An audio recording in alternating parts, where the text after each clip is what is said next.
What is conditional formatting? Conditional formatting is an Excel feature that automatically changes the appearance of cells based on specific condition or rules. If you work with Excel, this tip will make your job much easier. So let's get started. First, select the data where you want to apply conditional formatting. Conditional formatting highlights cells rules in greater than. For example, if you want to highlight all numbers greater than 50, type 50 in the box and click OK.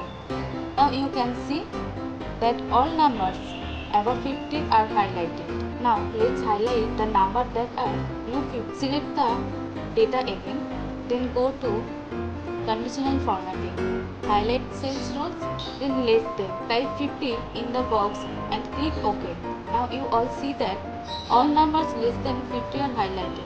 Now let's check which number are between 50 and 8. First select the data, then go conditional formatting. Highlight cells row, then between. Enter 50 as the minimum value and 80 as the maximum value. Then check, then click OK. Now you can see that all numbers between 50 and 80 are highlighted.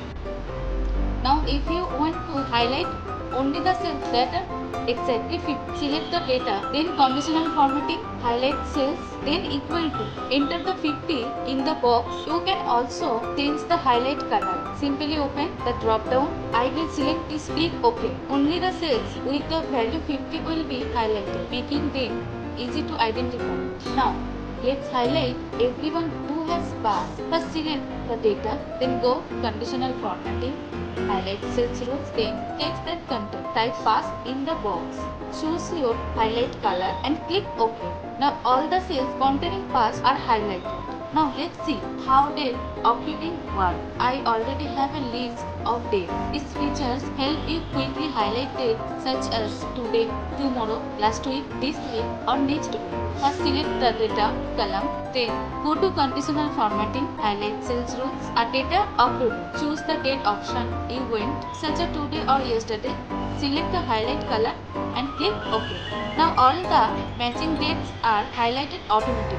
Now let's look at duplicate values. These features help you find values that appear more than once. First I clear the previous formatting, then select the entire data range. Go to conditional formatting, highlight cells rules, then duplicate values. Choose a highlight color and click OK. Now you can see that all the duplicate values are highlighted. The cells that are not highlighted contain unique values.